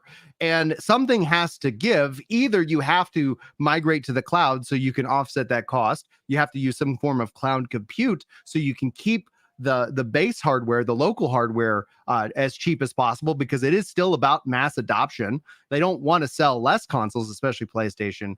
So the question is, as a theoretical, I don't know if they're going to raise up the price. They could just end up raising up the cost of video games to like they even were talking about $150 from Sony. They, maybe games will cost $150. They already do if you actually buy the the full edition. Everybody, listen. There was this discussion back when before GTA 6 trailer came out. There were rumors that GTA 6 was going to be $150. Everybody, there was no outrage. Everyone said, "I'll buy it. I'll buy it." Yeah. So I don't want to hear. Good, gamers will game. If a game is good, people will buy it. People buy collector's editions and the top premium of all the time. Call of Duty every single year. The same person buy the top tier, freaking Call of Duty. All of that. Listen. Gaming is an expensive hobby, and gamers there's unlimited amount that people will pay for a great console and great price. It's just unfortunate that Microsoft had the cheapest console on the market for $139 this holiday season, and they really didn't sell anything. And according to Jess Corden, that's part of the reason they see nobody's buying these consoles. Yeah. Well, and they're not selling consoles because they have been signaling that there's no reason to buy the console because they don't have those. And again, that's where I think that we'll see the timed exclusive where you could play first on the next Xbox or play first, but they want to shift you. Well, it didn't matter. As an option to the gamer. People, you know what? 99% of people will just sit there and just wait. And exactly, but so why even do that? Is day and date and call it a day. You did day on PC. Okay. You clearly, I see what you're saying. You know what I'm saying? Like yeah. that hey, you get to play it here first on Xbox. Like people are not gonna, we're busy playing other games. We can wait 3 months, 6 months. PC guys, freaking Kirk will sit around and wait for 2 years to play The Last of Us on PC. So you don't think these guys will wait a couple of months to that they effectively have killed the Xbox console. It's Jover. It's Jover, J-Dub. It's over. There is no logic. There's nothing they can do. Even if they come out today and say, "Hey guys, we're backtracking. We have a change of direction. We're gonna guess what? It's over." They let it sit out too long. People don't trust them. In the future, sometime they'll flip flop again, and they'll end up there. The mind share is all the mind share is out the door. This week and last week was probably the biggest win for Nintendo and Sony by doing absolutely nothing. They didn't have to do nothing. They just sat back and watched Microsoft shoot themselves in the foot and effectively kill off their consoles. And I still Sony argue came that out this with is the biggest Kojima. win for Microsoft as well, but it's their Oh my god, dude! This is huge what? for Microsoft. No, they're Yes. done, dude. Are you kidding me? Somebody clip this because I'm gonna give this clip That's to him fine. every That's anniversary totally when all of a fine. sudden Microsoft is a $6 trillion company or a $10 trillion company. We don't. and We people are don't still buying their care about games. that. they didn't get that Brian, way from Brian, Xbox. it's like- They got that way from everything else. We need Brian, to we don't separate care. Xbox. Gaming We don't division care is right if now they their go make a third lot of largest money. revenue. No, I'm talking, Kirk. 1 second. Their gaming division now is their third largest revenue producing division, Do you know and why we're that gonna. is? Because they bought Activision Blizzard and they have King. They're going to be bringing Game Pass. Pay attention, guys. This is what's going to happen. Here's the roadmap. They're going to be bringing Game Pass to mobile and breaking into that market of which that they have struggled to break into. And not us as the 5%ers. Yeah. Us gamers, people watching the show, listening to these words, we represent maybe 5% of the gaming market. Microsoft wants 100%. They want to be able to hit all these different avenues. And yes, I don't like mobile gaming. I'm not a fan of mobile gaming Thank at you, all. J-Dub. They're going to end up with zero. What's up? When you can't even maintain your base, your hardcore, it's a wrap. You're trying to tackle this pie in the sky, thinking that cell phone gamers are going to save you, thinking that cloud gamers are going to save you. You're thinking everybody else is going to save you. Phil already went on the stand and said that their mobile enterprise was defunct. Yeah. That they'd had no success and that they were hoping that they have King could give them an injection. Sure, but that's a Hail Mary play. That's not guaranteed. $70 billion. The whole thing's been a Hail Mary play because gaming is this weird, unique thing that I'm going to use a term that people are. I'm going to try to be very articulate in communicating this. I'm going to say preferred monopoly because social media is also a preferred monopoly. People like the platform that they go to. And this doesn't apply to like burger joints and things like that. So I'm not making the case that like everything has that level of preference, but video games instill in us this connection, this relationship to the IP itself. There is no PlayStation equivalent to Mario. There is no, Halo on Nintendo. And if Microsoft wants to go that direction and bring games to everywhere, like that is actually a win for gamers, whether they choose to want to play or not, whether they want to play, and experience a game or not. The archaic design, how video games have evolved, and just in terms of cost and what business and how businesses think, the writing has been on the wall. I'm actually, the only thing that surprised me is we're actually having this conversation today and not sometime here in the next year. I was thinking that this was going to be something that was going to be more prevalent later this year, but it is what it is. But the preferred monopoly mindset is that if Phil Spenser came out and said it, he says, we've lost the console wars. This is, what's happening. We, even if they release 10 out of 10 games, that people aren't going to just sell their PlayStations. They should have tried it. They should have tried it first before they knocked it. They have been trying it and they haven't been good at it. So let them be the company and let them like focusing on the work and where they are good, because they have good skills, right? But they have struggled in certain areas. And honestly, like I saw chat talking about like Amazon. Amazon has a console. It's a cloud-only console and it's additive. We're going to see all kinds of different stuff. Right, but I'm not saying that it's going to like, it doesn't necessarily mean it's going to be the mainstream, but PC gaming is in the mainstream. Console gaming is going to like remain that for the foreseeable future. I want to address Azer in the chat's point here, saying that Xbox is the new Sega. Sega is crushing it now, But like what we forget is Sega was terrible for years. It took them years, like almost multiple decades, to get back in the game after they collapsed with the Dreamcast. I mean, the idea that Xbox is just going to make this roundabout 180 pivot and all of a sudden be an amazing publisher after they were terrible at making consoles. Short term versus long term. I mean, like, Sega is just now with Yakuza and Persona and Atlas, which I throw that up there, and those games, like, I need we got some music. that. Yeah. With Atlas and Yakuza and their other franchises, like, Sega is finally getting to the point to where they're respected, they're doing well, people get excited about Sega properties. They're a very good publisher. They're comparable to like a Capcom or a Ubisoft or one of those outlets. And like to think that Xbox, who has failed at hardware, who has failed at being a competitor in terms of, oh, you should buy your games on our platform, who has failed in the mobile market, who has failed in cloud, is now somehow going to be good at being a third-party publisher. I'm just not buying it. Like, they're just going to disappear until they figure it out, and then they'll come back in a much smaller form. But that doesn't give me any return on the investment of almost $1,000 that I put into Xbox, and it doesn't help the rest of the people that are in the same boat. So they're offering nothing, and they have been offering, the world supposedly, and now they're just gonna come out and be like, oh, actually we figured out that we suck, and you shouldn't have given us that money, and we're just gonna disappear into the ether now, and we're gonna be. They're still gonna be around. More breaking news, guys. I hate to break it, but every 30 minutes. No, by all means. Every 30 minutes. But Microsoft is backtracking on the day one Game Pass where the games were going to Oh, that sucks. That sucks. This is official. This is official now. You have a link for that? Because I want Yeah. I was like, By the way, this was posted by Tim sucks. Dog. This was posted by Tim Dog. So I mean, he has no dog. I mean, No, Well, if they pull out of Hey. out of Game Pass, that means they're pulling out of Game Pass. Listen, all if aboard you the can lie PlayStation You can trade. lie for an hour, and things have changed drastically just within that hour. We've seen multiple things happen. So, Ginger, I'll tell you, man. Listen, man, I get what you're saying, but man, that's a horrible hill to die on because this stuff is changing every 30 minutes. I don't know how this is me dying on the hill. I'm just No. literally What I'm what's saying is, happening. the next 30 minutes, Microsoft can say, hey, they're giving up on the cloud initiative and the mobile initiative and everything. These guys just don't know at this point. I mean, I don't see them saying that. If they do, I didn't think that they would say that they're going to not do day and date in Game if Pass. they're not doing day and date Game Pass, that is in and of itself, like that is awful. rough.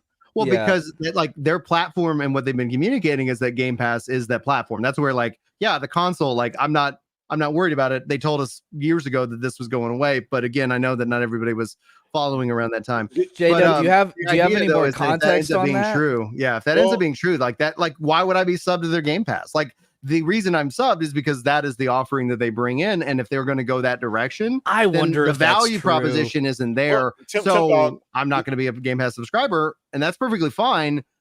Yeah. Well, you have an fluctuation of 350 potential new customers coming in. Game Pass is not on their service, so therefore they have to change the way what they said to fit that narrative. So it kind of makes sense, but it doesn't make sense because where does that leave? What if it was like obviously we don't have all the information about that, but what if it was that the information is that yes, Game Pass is coming to PlayStation, but it's not going to include the day and date games if you're part of that on that platform, and if you want that feature, that's a Xbox console feature. I don't think that'll happen because for one, PlayStation is not going to allow a competing store, just like the Apple. Right. They're not going to allow. They don't want that. Right? Yeah, they'll allow the games because they get a cut of that, right? Right. But, so that's that, right? And then for two, this is Tim Dog. He said, yeah, day one Game Pass it's changing too. The same guy that got all this information right before the original leak is saying this right now. So this is really breaking news. Well, that's going to save me some money on a subscription to Microsoft if that's the case, because there's no reason that I'm going to be subscribed to that service if I don't get day and date. I'm telling you, Ginger. Oh my, I'm telling you, headache, man. This stuff is too crazy. I'm a pro PlayStation guy, right? That's my main But me seeing this stuff happen, knowing I got 3 Xbox Series X's and a bunch of Series S's, I'm gonna basically take them to GameStop, see what kind of credit I can get, and I think that my sounds like a God. smart move. here's a right, and just to add some context. So the leaker who was right on all of this Xbox stuff confirms that Sony and Nintendo will not be getting Game Pass, and Microsoft will backtrack and not put first-party games day one in Game Pass. So in essence, so PlayStation, Nintendo get all the exclusives, and those exclusives won't be in Game Pass day one on Xbox. That's what what they we just summed it up. we don't get it day one on Game Pass, but they're gonna compel us to buy. We're incentivized to buy it on Xbox because it's like a year of exclusivity. Is that what we're thinking? I don't even think it's a year of exclusivity. Yeah, I think if they're doing that, then why not go day and day? Yeah, Because yeah. from the market, like one of the things that Microsoft has the advantage of at this time right now that PlayStation doesn't is that $1 on a Microsoft marketing campaign is magnified because they hit so many more devices. They hit PC, they hit streaming, they hit handhelds. Like it goes everywhere. So you spend $1 on marketing and you have a much broader base. Sony, because they stagger, they do their marketing for the PlayStation launch, and then they either need to spend more marketing when the PC launch comes out, or they just don't market the PC version. And from the sale through on PC, I think that it maybe is a part of it. But I thought that the PC sales were actually quite well. So the that would be where this isn't just that is where I get frustrated if that ends up being the case. If they do pull out of day one Game Pass, then well, fuck them. It's just like, all right, like I'm not gonna be subscribed. Hey, come on, Ginger, come on over. Come on, the water's fine over here. We're welcoming you. New news. No, like again, like I get how people feel. I just can't feel that now. I felt it 10 years dead ago. Inside. No, it's like my the reason I'm subbed and will remain subbed to Game Pass is if Microsoft games are day and date. That's the proposition, and that I believe is to be the future. If they pivot from that and completely change that, then who cares? Like their games are still going to come out. Yeah, go ahead. More breaking news. A little bit more breaking news. J-Dub, keep it coming, baby. Hey, breaking news. It's freaking crazy. Co-founder of Xbox Era says he couldn't sleep because Xbox is going third party. Entire business models are going to collapse because of this. Who is that over at is that Jesse Norris? Or Sig? His name is John Clark. Yeah, that's the guy that broke the article. Yeah. So yeah, maybe he's got a little remorse over there. He did see. I watched their live yesterday. Yeah. Xbox Eras. They're the ones that broke the original story. And the original, the original leak. The original story about Starfield.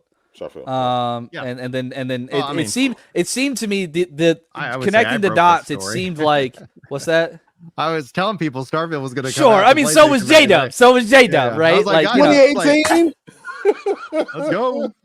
I'm just saying that the confirmed news from inside Xbox, like that was broken by Xbox Era, and the connect the dots tinfoil hat of that is that they didn't want to release. They said they did not want to release that story yesterday. However, about 30 minutes later, Tom Warren comes out with an article about Indiana Jones, and then he also came in the live for Xbox Era and said, "You ruined my weekend." So apparently, Tom was maybe going to release sitting it on the information on Monday, and then Xbox Era was like, "Well, we're small. The Verge is going to get it.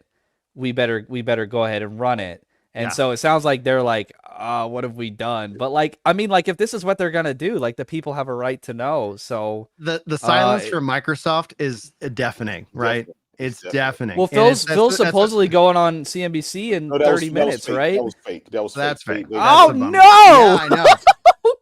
I know. So and so there's all kinds of right now. I was told that he was going to address everybody today by a couple of sources that I trust, but maybe that's changed. Maybe they're like, oh, this information's out. We weren't ready to communicate, and now they're scrambling. But the silence is deafening. And if they do not say anything today on this subject, that I think is in and of itself the biggest red flag. Like how can you not? Because it's not even there's no tweet from anybody within the Xbox ecosystem that's coming out saying, guys, calm down. It's not like that. Except Sarah Bond opening up her Persona 3 Reload Collector's Edition.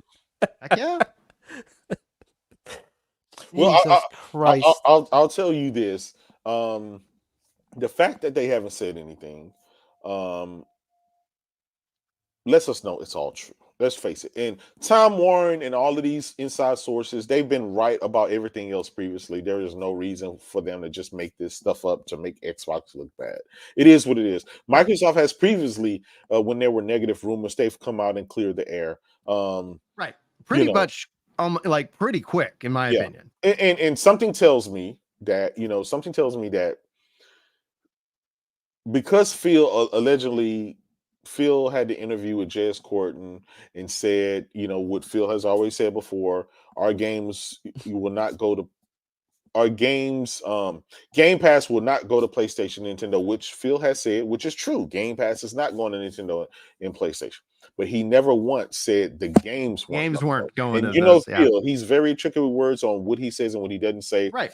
So it's kind of hard. That's why the frustration that Kirk has, the hurt that he has, is justified. Like, I'm not trying to say anybody who feels angry isn't justified. I'm just saying that, oh my gosh, like, okay, this to me, especially with how the industry has been moving, it just, I don't see it ending in another way. And so if I'd have known you 10 years ago, in September of in September of 2020, and I was like, should I buy an Xbox or a PlayStation? And I've got a PlayStation 4 library. I would say, like I say today, if you want to, like, if that is like if you prefer the controller, like if you want to, which I did, I applaud the option that is given. It's not a requirement, and they're the only ones that are doing that. And so the industry in and of itself would be interesting to see. Do we see a change? Do we see PlayStation, change their path, or are they just going to be the one console future, supported with PC as well? Because like when it's all said and done, the thing that I continue to bring up is why would I want a console when GeForce Now, like, it just crushes? And I get there's still hesitancy with people in cloud gaming, but I play with zero lag, zero latency, and it is just an incredible experience on a graphics card that keeps getting better. And I look around and I go, and especially as it saves the life of my PC, so I'm not always running games on my computer and thus increasing the heat and reducing its life. So like, I'm just like, there isn't a downside when all of a sudden you say like GeForce Now is on my smart TV. Like, that's exactly where I will game. Not that this is mass market. PC gaming isn't also the answer. I know, like, I like PC gaming, but I know like Kirk makes valid points. Like, not everybody's got $3,500 or $4,500 like in their pocket ready to just like throw at a computer. Yes, it has other functionality, but it's not going to be mass market. That's where consoles and price points are what make games mass marketable. And that requires volume. That's why it's really like admirable that PlayStation continues to invest in VR, but VR will continue to struggle because it is not yet mass market. So you might have the best VR game possible, but you don't have the biggest audience that justifies the development cost of said game. Who knows? AI could change a lot of all of this. The AI could disrupt this entire conversation, and here in the next 10 years, it's like Kirk and I are just generating games at a push of a button that we want to play. It's like, hey, I want to play a game that's kind of like this, and then it's like, and then you're like, all right. Like that in and of itself is a real reality that we could be seeing play out in the next decade.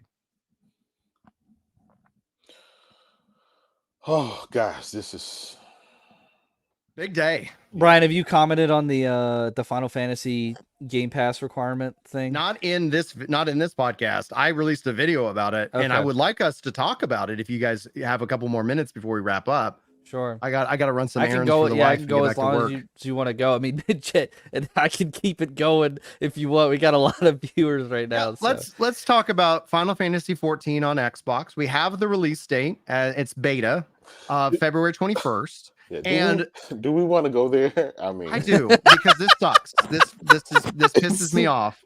Hold on, guys. At this I'll- point, I'll- it sounds like I'll be right back. I'll let y'all Go ahead. deal with this. Okay, go ahead. So first and foremost, release date beta. If you have an existing account, they advise you not to step into the beta, and I'm guessing that is going to be, one of the factors, just to make sure that you're protected in case there's an issue, because you cannot unlink your Xbox profile to your Square Enix profile. So keep that in mind.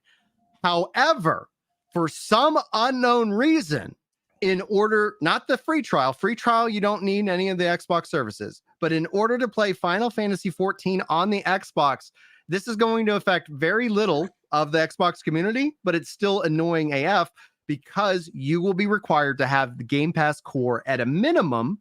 And who knows, maybe there's some other news that is around the corner, like maybe like if you have Game Pass, you have this game. I don't know. I'm not expecting that announcement, but this was one of the key issues that Yoshi P himself communicated as to one of the reasons why this game is not on Xbox. And this is also another, just visual opportunity of non-parity with PlayStation. PlayStation does not require you be subscribed to PlayStation Plus to play Final Fantasy 14. So back to Kirk, back to this entire conversation. Yeah. If you want to buy a console, don't buy an Xbox. As opposed to before, Xbox is optional. If you want to buy a console, I wouldn't recommend buying an Xbox, namely because of this, especially with Final Fantasy 14. This one thing, I know it's not going to be like wide ranging and impactful. MMOs are a niche. I get that, but this is Final Fantasy 14, and it just seems like an extra tax that doesn't need to happen. Now, Chili, I was talking with, and he speculates that the reason why we might see this happen, or this is happening, is maybe because this was a part of their deal that they struck with all the cloud servers. Microsoft and Square Enix are working together with cloud servers. Final Fantasy 14 is now hosted in the cloud for some of their data centers or something like that, which is a real win. But maybe that was the deal. It's like, okay, let's, we're going to go ahead and make this required on this platform, yada, yada, yada, because it is a paid game. It isn't a free game.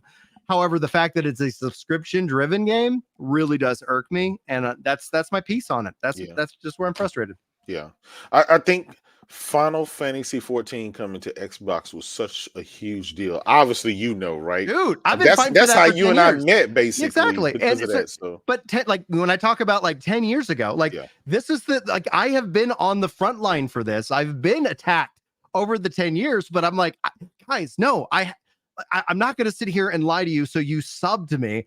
I make videos that I know I'm going to lose subscribers, but they swear to me. Swear to me. Great line. I love that.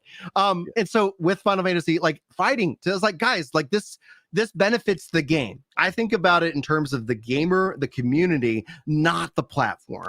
Because again, people going to bat, and people think I'm going to bat to defend Microsoft, but people also think I go to bat to defend Sony or an Amazon. It's like, no. Brian, we don't companies, right? We don't think you're going to bat for them. What we don't Some people do. I'm just saying. I've read some of the chat. What saying we I'm don't on think.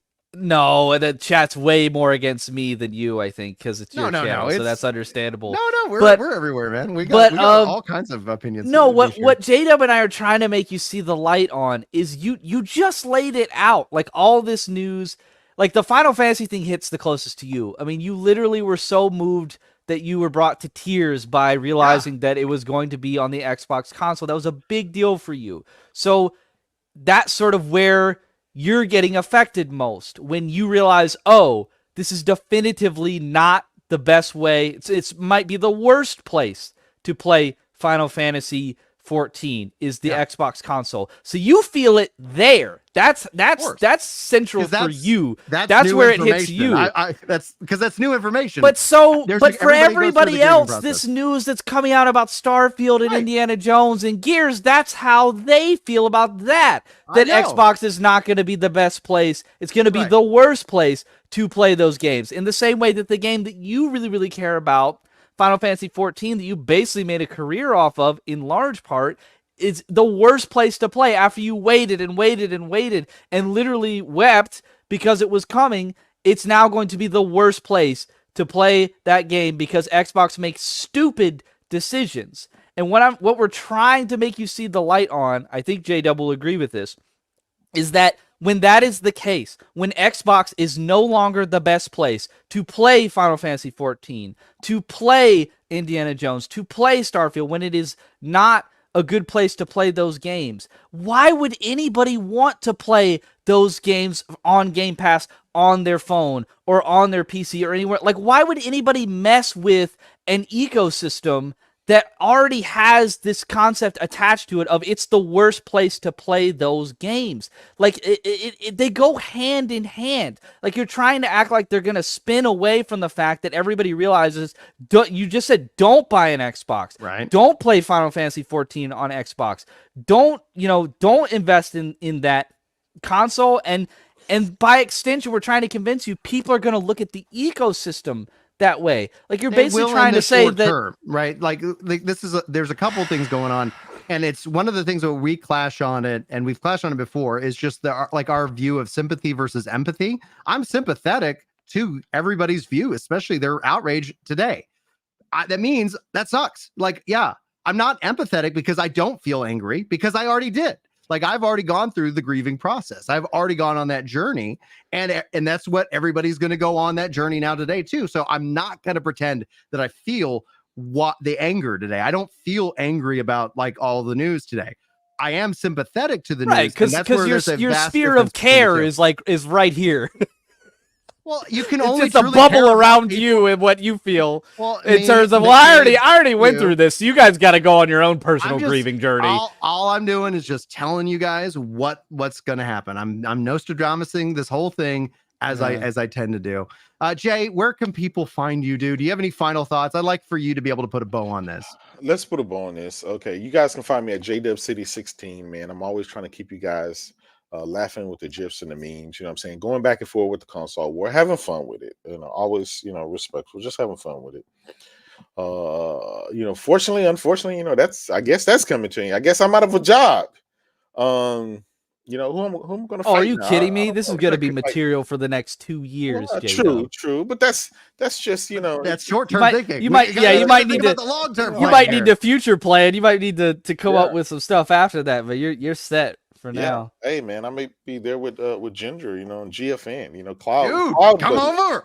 I am trying to become an affiliate or something because I love that service so much. I can't believe you're not, honestly. Like, that needs to change. I've sold so much. I have sold so much GFN, and I have no idea who to talk to. Yeah. So I'm just I was a Stadia. Me and a good friend of mine on Twitter, Moss at MM2K. I was riding Die Hard with him. We were Stadia buddies. We were going to do the Stadia thing, and I was with Stadia for a while, and then I saw the writing on the wall and I backed up. When Google shut down their studios, I was like, oh, this is done. When they said basically they're not going to make their exclusive games again, it goes to exclusive. Once your exclusive stuff is no longer exclusive, then it's and it's just an optional service. Yeah, it's just optional service. So here's the thing. You guys can find me on Twitter. I'm going to start back on YouTube doing more videos. I did it. You guys can check the video I did last night with Kirk and Porter Rock. Of course, I had technical difficulties, but I'll work on it today, get everything back up and running. I'll be full speed. It's just so much news coming. Doing this whole program. I mean, I even got new information that's coming. I don't even want to tackle it right now. I just start a whole nother conversation. Guys, sub to his YouTube channel, please. Yeah. I'm a big proponent. And I have, if you're on the YouTube side, he's actually tagged in the description already. So it's not even something I'm going to do after the fact. His information's already there. Kirk's information's there too. Please give these guys a follow. I think outside, I know Kirk is like, I wish J-Dub would handle Twitter a little bit differently. It's like, dude, you're the most entertaining for me. And I love being that we've become friends and that we've been able to collab a couple times. And if I can help your YouTube grow any which way, stretch of the imagination, that I think is a real big win. I jumped in. I didn't mean to cut you off. Go ahead. No, definitely. I appreciate it. To sum up everything, I think God would just, for the naysayers out there, we need to just stop being in denial about it. We need to, step back, breathe, figure out what this means forward going for you as a Xbox console owner. Nintendo has a new Switch 2 coming out. PlayStation has the PS5 Pro coming out, and so on and so on. Where does that leave you? And if you have a digital Xbox library, hey, if you're Microsoft, how can you get that digital library to travel with these guys across all these platforms? You need to be figuring that out. You know, if you're going to get out of console space, Kurt has like 3 generations of games that's attached to his ID. What he's going to do with that? You know, he's going to have to buy a PlayStation and start all the way back over and all that stuff. What if they Well, find? thankfully I've got my PS4 games that, you know, it's Yeah, like you I got- might have rebought them, but at least I bought them in the first place, so I don't have to like re-buy them or, you know, like if I was in on the PS3 and then didn't have the PS5, I'd be really screwed, right? Because you know you ain't getting any PS3 backwards compatibility ever. Absolutely. We were talking about that last night, Yeah. so at least I bought a bunch of PlayStation 4 games, and Yeah. you know, now I'm set on that end. Yeah. But listen, I think I'm coming to terms with what's happening personally in my life. I've come to terms with it, but hopefully everyone else gets some closure and they can, you know, they can start figuring out what they're going to do and how this is affect them. They've spent thousands and thousands of dollars on games and stuff like that, and unfortunately everything didn't pan out the way that they thought it was going to pan out. And so for me as a PlayStation first guy, you know, I kind of feel sorry. I have that empathy for them, and I think it's wrong for Microsoft to do that. But if this is the direction they're going to go, this is the direction they're going to go. Make your voices heard. Let them know. Don't spare any, you know, any comments or anything. You're the consumer.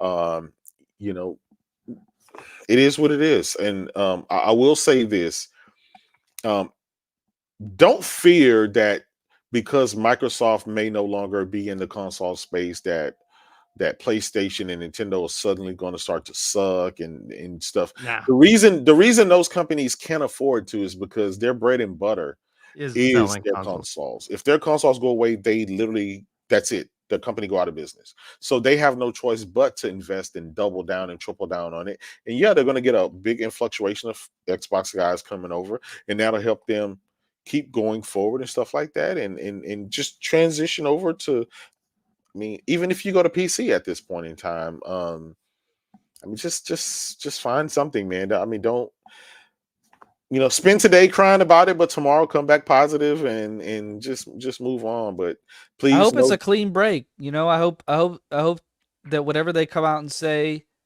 makes me very comfortable. don't string with, us along. Don't string us along even yeah. further. Don't. No, Like, no, Let's They do it. come If you out- want to put your games on Well, yeah. PlayStation, tell me to go buy a PlayStation, and I'll go buy Starfield and Indiana Jones and all your games. Maybe I'll even buy them day one. You know, Yeah. like And whatever. You know, and you'll get your Yeah. 70% of the $70 or whatever it is. Yeah. You know, so that you can keep, because they do own these studios, and I do want to support these studios Yeah. because they're gonna make games that we're gonna want to play in the future.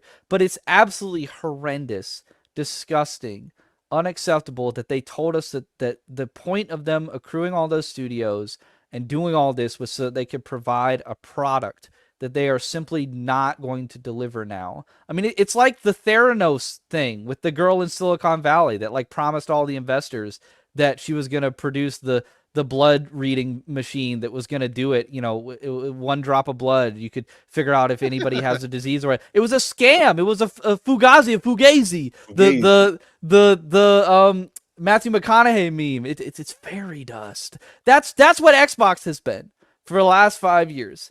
And you know, Ginger, the fact that you called it, that's great and all. J-Dub, the fact that you called it, that's great and all. But that doesn't mean that the discourse that is happening today shouldn't be happening. I'm very glad that it's happening. Yeah, it's and absolutely good. Xbox needs to be held accountable. And I think that either, you know, this 24-hour period, you know, between yesterday and today, I think it'll forever be remembered as the day that Xbox died. Like it's done. And they will live on, to your point, Ginger, in some other form or shape. But you could also see them partnering Xbox up with, is done as we with know Sony. it.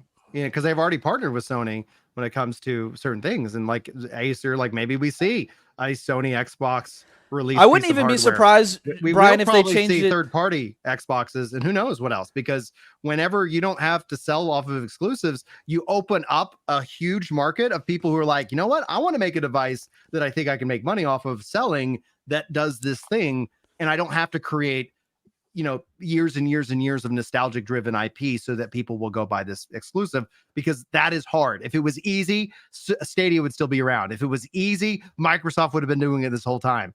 It's not. Sony is meticulously built the reputation that they've built for their first party, at great cost, and that I think is admirable. But at the same time, I still remain concerned when it comes to the cost of Spider-Man 3 and their AAA games, because that does tend to mean that we see less innovation, because innovation means risk. And when you're spending, I don't care, $300 million, you got to make sure that you're not sitting here and selling the farm on a gamble, you know? Yeah. I wouldn't be surprised if they pivot and change it to Microsoft Game Studios. Like they may just leave the whole Xbox. So they just drop Xbox branding as a behind. brand? Yeah, that's possible. The Xbox brand has been their cool brand. That was essentially why they. It ain't cool anymore. I'm just saying what they've said. That's why I'm using. It's very uncool right now. Anyway, it's a great show, guys. Kirk, where can people find you? They can find me at my YouTube channel. I'll throw it up on the screen one more time. That's What's New Video Games. Yeah, we didn't get to Persona 3. Persona 3 is really great.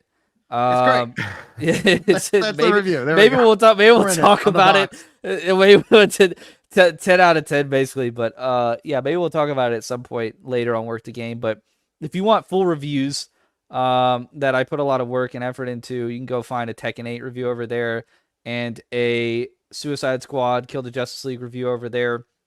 And I should have some reviews going up of some games that I can't talk about right now. I can say that I'm going to try to do a Skull and Bones review in conjunction with us talking about it in 2 weeks, I think. Yep. That game's going to be a wild ride. That could be another Suicide Squad situation, or it could actually be good. Yeah. So that would be interesting. But yeah. Been in the making for 10 years. 10 years, man. That does not bode well from just an HR process. Yeah, that we got Kirk and I got a lot. Go over there and check that out, video. and then my Twitter is on the screen there. Oh no, it's not on the screen for some reason. But yeah, not with my the Twitter comment, at if you hide it. Yeah, there we go. My Twitter at's on the screen at Wormer Gray. Yeah, I'm slowly collecting, trying to get to 300 followers. Guys, go I joined follow Twitter Kirk. in September, so yeah, if you want some, I've been welcome to entertaining the- people.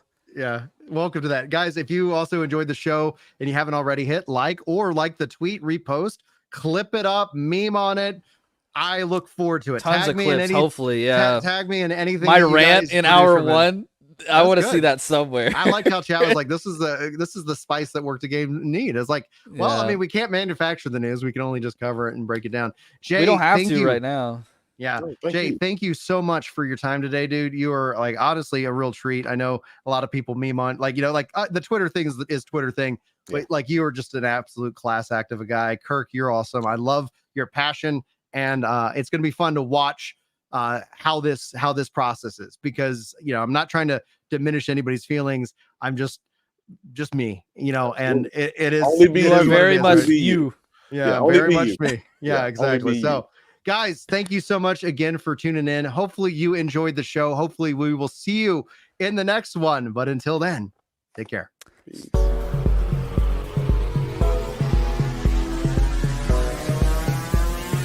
Epic Loot Radio.